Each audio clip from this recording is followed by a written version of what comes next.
ਸਿੱਖਿਆ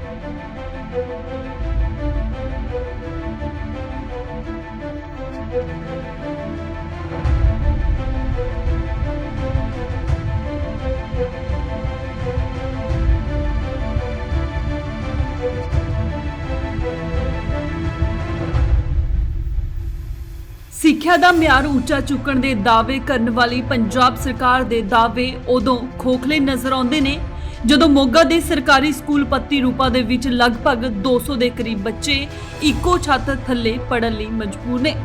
ਇਸ ਸਕੂਲ ਦੇ ਹਾਲਾਤ ਇਹੋ ਜਿਹੇ ਨੇ ਕਿ 7 ਕਲਾਸਾਂ ਤਾਂ ਇੱਕ ਛੱਤ ਥੱਲੇ ਲੱਗਦੀਆਂ ਹੀ ਨੇ ਤੇ ਉੱਥੇ ਹੀ ਕਲਾਸ ਦੇ ਵਿੱਚ ਹੀ ਬੱਚਿਆਂ ਲਈ ਮਿਡ ਡੇ ਮੀਲ ਲਈ ਖਾਣਾ ਬਣਾਇਆ ਜਾਂਦਾ ਹੈ ਅਤੇ ਮਿਡ ਡੇ ਮੀਲ ਦਾ ਖਾਣਾ ਜਿੱਥੇ ਬਣਦਾ ਹੈ ਉਸ ਦੇ ਬਿਲਕੁਲ ਨਾਲ ਹੀ ਬਾਥਰੂਮ ਬਣਾਏ ਗਏ ਨੇ। ਹੈਰਾਨੀ ਦੀ ਗੱਲ ਤਾਂ ਇਹ ਹੈ ਕਿ ਜਿੱਥੇ ਕਲਾਸਾਂ ਲੱਗਦੀਆਂ ਨੇ ਉੱਥੇ ਹੀ LPG ਸਿਲੰਡਰ ਤੇ ਬਣਦੀ ਮਿਡ ਡੇ ਮੀਲ ਵੀ ਵੱਡੇ ਹਾਦਸੇ ਨੂੰ ਸੱਦਾ ਦੇ ਰਹੀ ਹੈ। ਕਰੀਬ 200 ਬੱਚਿਆਂ ਦਾ ਭਵਿੱਖ ਕਿਤੇ ਨਾ ਕਿਤੇ ਜ਼ਰੂਰ ਖਤਰੇ ਵਿੱਚ ਮੰਡਰਾਉਂਦਾ ਨਜ਼ਰ ਆ ਰਿਹਾ ਹੈ। ਉੱਥੇ ਹੀ ਜਾਣਕਾਰੀ ਦਿੰਦਿਆਂ ਕਾਰਜਕਾਰੀ ਇੰਚਾਰਜ ਮੈਡਮ ਨਿਸ਼ੂ ਅਰੋੜਾ ਨੇ ਕਿਹਾ ਕਿ ਪਿਛਲੇ ਕਾਫੀ ਲੰਬੇ ਸਮੇਂ ਤੋਂ ਸਕੂਲ ਇੱਕ ਪਾਰਕ ਵਿੱਚ ਬਣੇ ਕਮਿਊਨਿਟੀ ਹਾਲ ਵਿੱਚ ਚੱਲ ਰਹੀ ਹੈ ਕਿਉਂਕਿ ਸਕੂਲ ਕੋਲ ਆਪਣੀ ਬਿਲਡਿੰਗ ਨਹੀਂ ਹੈ ਅਤੇ ਦੱਸਿਆ ਕਿ ਇਸ ਹਾਲ 'ਚ ਲਗਭਗ 7 ਕਲਾਸਾਂ ਲੱਗਦੀਆਂ ਨੇ ਅਤੇ 200 ਦੇ ਕਰੀਬ ਬੱਚੇ ਇੱਥੇ ਪੜ੍ਹਨ ਆਉਂਦੇ ਨੇ। ਇੱਕੋ ਛੱਤ ਥੱਲੇ ਇੰਨੀਆਂ ਕਲਾਸਾਂ ਨੂੰ ਪੜ੍ਹਾਉਣਾ ਕਾਫੀ ਮੁਸ਼ਕਿਲ ਹੈ ਲੇਕਿਨ ਸਾਡੇ ਵੱਲੋਂ ਫਿਰ ਵੀ ਪੂਰੀ ਮਿਹਨਤ ਕਰ ਕਿਵੇਂ ਨਾ ਕਿਵੇਂ ਪੜ੍ਹਾਇਆ ਜਾਂਦਾ ਹੈ। ਕੀ ਨਾਮ ਹੈ ਤੁਹਾਡਾ? ਮੇਰਾ ਨਾਮ ਨਿਸ਼ੂ ਅਰੋੜਾ। ਇੱਥੇ ਇੰਚਾਰਜ ਹੋ ਤੁਸੀਂ? ਨਹੀਂ ਇੰਚਾਰਜ ਨਹੀਂ, ਵੈਸੇ ਸਾਡੇ HT ਮੈਡਮ ਹੈਗੇ ਉਹ ਛੁੱਟੀ ਤੇ ਹੈ। ਅੱਜ ਦਾ ਦਿਨ ਇੰਚਾਰਜ ਆ ਮੈਂ ਵੈਸੇ। ਮੈਮ ਕਿੰਨੇ ਵਜੇ ਤੋਂ ਕਿੰਨੇ ਤੱਕ ਇੱਥੇ ਬੱਚੇ ਪੜ੍ਹਦੇ ਆ? ਇੱਥੇ 7 ਕਲਾਸਾਂ ਜੀ, LKG ਤੋਂ ਲੈ ਕੇ ਆਪਣਾ 5ਵੀਂ ਤੱਕ ਸਕੂਲ ਚੱਲ ਰਿਹਾ ਕਲਾਸਾਂ। ਮੈਮ ਇੱਕੋ ਕਮਿਊਨਿਟੀ ਹਾਲ ਆ ਇਹ, ਇੱਕੋ ਦੇ ਵਿੱਚ ਇੰਨੇ ਬੱਚੇ ਪੜ੍ਹ ਰਹੇ, ਕਿੰਨੇ ਟੋਟਲ ਸਟਰੈਂਥ ਆ? ਕਿਉਂ ਬੱਚਿਆਂ ਨੂੰ ਇੱਕ ਜਗ੍ਹਾ ਤੇ ਪੜ੍ਹਾਇਆ ਜਾ ਰਿਹਾ? ਬੱਚੇ ਹੈਗੇ ਸਾਡੇ ਕੋਲ 152 ਦੇ ਕਰੀਬ ਬੱਚੇ ਹੈ, 150 ਦੇ ਕਰੀਬ। ਔਰ ਸਕੂਲ ਦੀ ਆਪਣੀ ਜਗ੍ਹਾ ਨਾ ਹੋਣ ਕਰਕੇ ਵੀ ਇਹ ਸਕੂਲ ਦੇ ਵਿੱਚ ਕਮਿਊਨਿਟੀ ਹਾਲ ਪਾਰਕ ਦੇ ਵਿੱਚ ਜਿਹੜਾ ਬਣਿਆ ਇਹਦੇ ਵਿੱਚ ਸਕੂਲ ਸ਼ਿਫਟ ਕੀਤਾ ਹੈ। ਕਾਫੀ ਦੇਰ ਤੋਂ ਚੱਲ ਰਿਹਾ ਹੈ ਇਸੇ ਪਾਰਕ ਦੇ ਵਿੱਚ ਸਕੂਲ। ਲਗਭਗ ਕਿੰਨਾ ਸਮਾਂ ਹੋ ਗਿਆ ਇੱਥੇ ਚੱਲਦੇ? ਕਾਫੀ ਟਾਈਮ ਹੋ ਗਿਆ ਸਰ ਚੱਲਦੇ ਨੂੰ। ਮੈਮ ਇੱਥੇ ਹੀ ਮੀਲ ਬਣਦਾ, ਸਾਰਾ ਕੁਝ ਇੱਥੇ ਹੀ ਬਣਦਾ? ਹਾਂਜੀ ਹਾਂਜੀ, ਮਿਡ ਡੇ ਮੀਲ ਵੀ ਵਿੱਚ ਹੀ ਹੈ, ਵਾਸ਼ਰੂਮ ਉਧਰ ਪਿੱਛੇ ਹੈ। ਇਹ ਸਾਰੇ ਬੱਚੇ ਇੱਕ ਹਾਲ 'ਚ ਹੀ ਬੈਠਦੇ ਆ। ਔਖਾ ਨਹੀਂ ਹੁੰਦਾ ਜੀ? ਮੁਸ਼ਕਿਲ ਤਾਂ ਹੈਗੀ ਹੈ ਸਰ, ਬੱਚਾ ਸ਼ੋਰ ਸ਼ਰਾਬਾ ਜ਼ਿਆਦਾ ਹੈ, ਲੱਗਦਾ ਕਿ ਪੜ੍ਹਾਈ ਬਹੁਤ ਡਿਸਟਰਬੈਂਸ। ਹਾਂਜੀ ਡਿਸਟਰਬੈਂਸ ਕਾਫੀ ਹੁੰਦੀ ਹੈ ਪੜ੍ਹਾਈ 'ਚ। ਇਸ ਤਰ੍ਹਾਂ ਪੜ੍ਹਾਉਣਾ ਵੀ ਔਖਾ ਹੋ ਜਾਂਦਾ ਫਿਰ। ਤੇ ਲਿਖ ਕੇ ਨਹੀਂ ਦਿੱਤਾ ਮੈਮ ਕਦੇ? ਹਾਂਜੀ ਸਰ ਲਿਖ ਕੇ ਦਿੱਤਾ ਹੋਇਆ। ਬਾਕੀ DC ਸਾਹਿਬ ਵੱਲੋਂ ਵੀ ਗ੍ਰਾਂਟ ਦੇ ਕਹਿ ਰਹੇ ਆ ਵੀ ਫੰਡ ਪੈ ਜਾਣੇ SMC ਦੇ ਖਾਤੇ ਵਿੱਚ ਤੇ ਸ਼ਾਇਦ ਹੋ ਜੇ ਸ਼ੁਰੂ ਜਲਦੀ।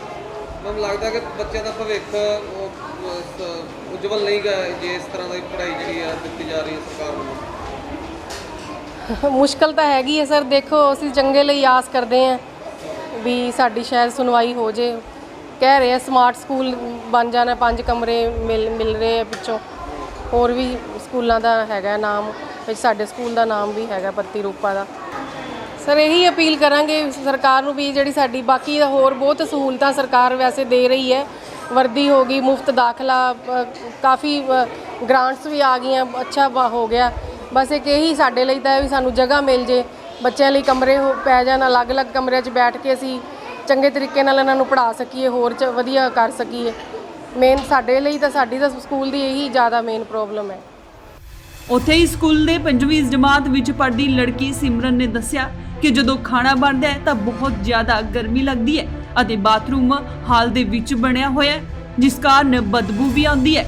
ਉਹਨਾਂ ਨੇ ਕਿਹਾ ਕਿ ਜਲਦ ਤੋਂ ਜਲਦ ਸਰਕਾਰ ਸਾਨੂੰ ਕਮਰੇ ਬਣਵਾ ਕੇ ਦੇਵੇ। ਸਿਮਰਨ ਕੌਰ। ਸਿਮਰਨ ਕਿਹੜੀ ਕਲਾਸ ਪੜ੍ਹਦੇ ਹੋ? 5th class. ਇੱਥੇ ਔਖਾ ਨਹੀਂ ਹੁੰਦਾ ਇੱਕੋ ਕਲਾਸ 'ਚ ਸਾਰੀਆਂ ਕਲਾਸਾਂ ਲੱਗੀਆਂ ਹੋਈਆਂ ਇੱਕੋ ਰੂਮ ਦੇ ਵਿੱਚ? ਔਖਾ ਹੁੰਦਾ। ਸਾਡਾ ਸਕੂਲ ਵਧੀਆ ਬਣਾਇਆ ਜਾਏ, ਅਲੱਗ-ਅਲੱਗ ਕਮਰੇ ਬਣਾਏ ਜਾਣ। ਖਾਣਾ ਵੀ ਇੱਥੇ ਹੀ ਬਣਦਾ? ਹਾਂ, ਵਾਸ਼ਰੂਮ ਦੀ ਗੰਦੀ ਸਮੈਲ ਹੁੰਦੀ। ਤੇ ਖਾਣਾ ਵੀ ਇੱਥੇ ਬਣਦਾ? ਖਾਣਾ ਵੀ ਇੱਥੇ ਬਣਦਾ, ਸਾਨੂੰ ਗਰਮੀ ਲੱਗਦੀ ਆ।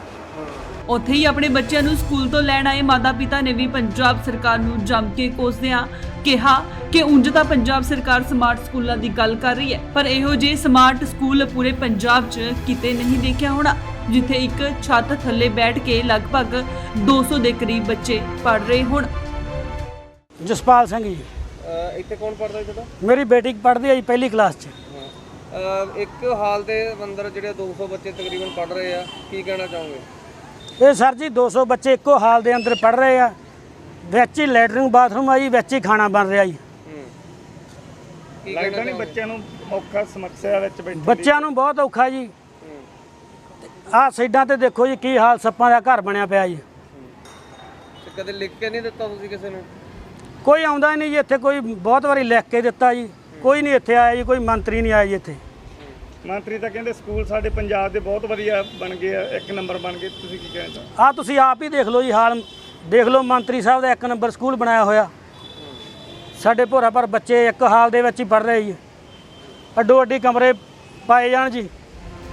ਉੱਥੇ ਹੀ ਜ਼ਿਲ੍ਹਾ ਸਿੱਖਿਆ ਅਫਸਰ ਪ੍ਰਾਇਮਰੀ ਵਰਿੰਦਰਪਾਲ ਸਿੰਘ ਨੇ ਦੱਸਿਆ ਕਿ ਇਹ ਮਾਮਲਾ ਉਹਨਾਂ ਦੇ ਧਿਆਨ ਵਿੱਚ ਹੈ ਅਤੇ ਇਸ ਬਾਰੇ ਸਿੱਖਿਆ ਸਕੱਤਰ ਨਾਲ ਡੀਸੀ ਮੋਗਾ ਨੂੰ ਵੀ ਦੱਸਿਆ ਹੋਇਆ ਹੈ ਅਤੇ ਜਲਦੀ ਹੀ ਸਮੱਸਿਆ ਦਾ ਹੱਲ ਕੀਤਾ ਜਾਵੇਗਾ।